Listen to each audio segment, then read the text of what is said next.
আসসালামু আলাইকুম বন্ধুরা, কেমন আছেন সবাই? আল্লাহর অশেষ রহমতে আমি অনেক ভালো আছি, আলহামদুলিল্লাহ। আমি আপনাদের সাথে শেয়ার করছি আমি কীভাবে ঝটপট করে কোনো ঝামেলা ছাড়াই নুডলস রান্না করি। তার জন্য প্রথমে আমি নুডলসটাকে সিদ্ধ করে নিয়েছি। এরপরে আমি ঠান্ডা পানি দিয়ে ভালো করে ধুয়ে নেব। এরপরে ছাঁকনিতে দিয়ে দেবো পানিটাকে ঝরানোর জন্য। তারপরে আমি চুলায় প্যান বসিয়ে দিলাম। তারপরে দিয়ে দিলাম পেঁয়াজ।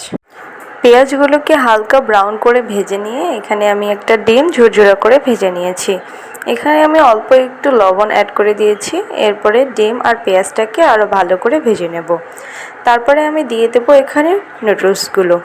এখানে আমি একটু হলুদ দিয়েছি, সামান্য পরিমাণে হলুদ দিয়েছি, যেটা শুধুমাত্র কালারের জন্য। এরপরে আমি এখানে দিয়ে দিলাম মরিচ গুঁড়ো।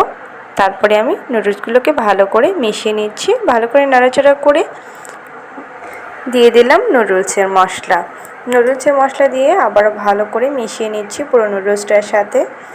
রান্নার শেষে আমি দিয়ে দিচ্ছি জিরে গুঁড়ো কিন্তু নুডলসের স্বাদটাকে বাড়িয়ে তোলে আর ঘ্রাণটাও অনেক সুন্দর হয়। দেখুন কত সুন্দর আমার নুডলস রান্না হয়ে গেল আর ঝটপটি করে ফেললাম। ভিডিওটি ভালো লাগলে একটি লাইক দিয়ে পাশে থাকবেন। ধন্যবাদ।